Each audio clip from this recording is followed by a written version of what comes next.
Mech games were all the rage during the 90s, and they have always been a hit or miss genre with me. I really like the excellent Mech Warrior series, and even like the widely panned Keith Courage and the Alpha Zones, which really isn't a mech game per se, more of an action-adventure game. Indie developer Gabor Ignacz aims to bring the mech genre back on PC with their game Stolen Rage. Right off the bat, the storyline for this game is amusing. An alien species is gathering all the Earth's animals and kidnapping them. Your dog, named Rage, is one of the unlucky animals that the aliens have set their sights on, hence the title, Stolen Rage.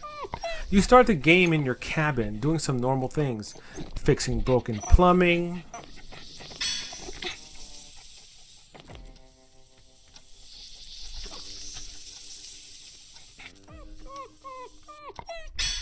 hooking Rage up with some water,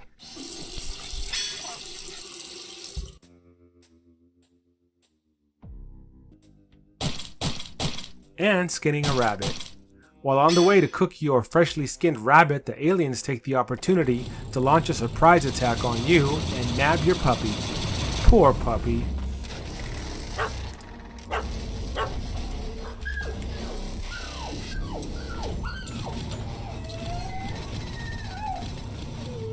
This, of course, will not stand, and you get pissed. Your only option, and the one that makes the most sense, because after all, who the hell wants to eat some rabbit, is to go after Rage and show the aliens you are not the one to be messed with. You start the game off with a shotgun, but soon find yourself behind the wheel of a fully armed badass mech. The game is a hybrid first-person, third-person shooter, with the first-person gameplay occurring when you are out of your mech, and the third-person gameplay taking place when you are in your mech. The game is controlled with your mouse and keyboard and has no third-party controller support, which isn't a deal breaker, but could have sorely used it because of the breakneck speed of the combat. Once you get the hang of the controls though, you can fend off some of the toughest mechs in the game and survive the most intense firefights. Controlling the mech is the best part of the game. It feels really powerful to stomp around the terrain and fire the weapons it's armed with. No need for hunting down ammo in this game. Well, at least not for your mech, because you get infinite ammo. Your mech starts the game off with double machine guns, but as you progress you find parts that you can use to upgrade your mech's weapons, such as melee weapons, rocket launchers, and an assortment of others. You can further upgrade your mech's weapons at your home base, which turns out to be a barn operated by some arms dealer who lets you use his barn as a home base but charges you for mech upgrades. You can also buy ammunition from this dude for your own weapons, which include a variety of firearms such as a machine gun, a shotgun, and a handgun. While in the barn, you can also choose to paint your mech using a variety of colors. It's a nice touch to include in the game. As you complete missions in this game, your mech becomes stronger, and more of the storyline begins to unfold. From your home base, you can choose to visit different areas, with some being more difficult than the others until you upgrade your mech. Your mech is also equipped with shields that you can activate if you are getting fired upon. While your mech is in shield mode, you can fire a powerful ion cannon that obliterates nearly everything in its path.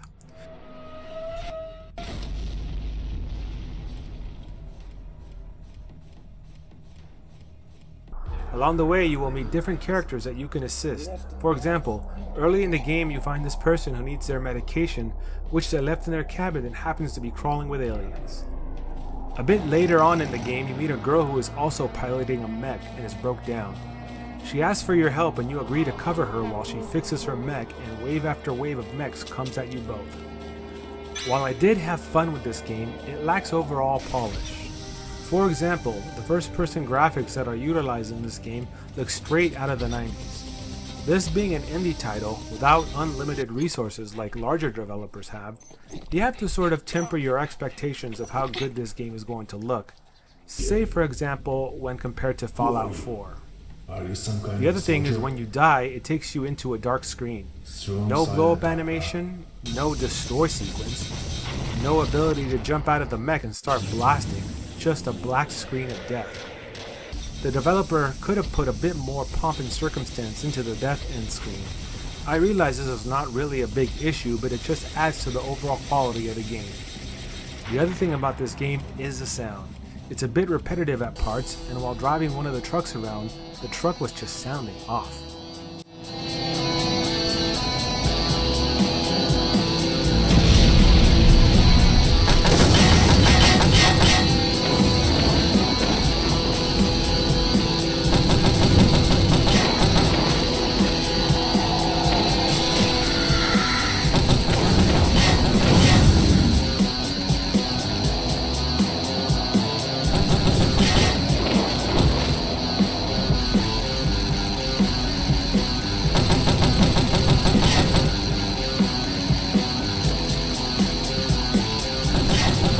This game has some bugs in it and could have used a bit more time in development. The one bug that truly pissed me off was while I was searching an abandoned military installation and looking for a way to make the mech's shields stronger. I encountered a group of aliens and the game froze. I was teleported to the first level of the game and saw the dreaded save icon on the lower right hand of the screen. I thought, you have got to be shitting me. I was about 3 hours deep into the game and had a decently powered up mech, and now I have to start over from the beginning. Just to make sure this new start from the beginning save point did not overwrite my game's process. I closed the game out and chose to continue, but nothing. My hours of gameplay were gone and I rage quit. Not really sure what happened, but this bug is a deal breaker and must be fixed. The game has no save slots and is one of those games that saves automatically when you complete a mission or reach a pivotal point in the game. It's amazing some of the things we take for granted as gamers, that when games don't feature them, such as save slots, it is noted. Despite its flaws, I did have some fun with the game, but was also frustrated with it at the same time. Slightly more frustrated with it. Full disclosure, I obtained a review code from the developer of this game, but it is priced at a cool $5 on Steam. What could have been an excellent mech game turns out to be something less than mediocre and is a pass. If you enjoyed this review, please subscribe to the channel, drop me a comment, and like the video. I will see you next time on The Big Retro Show.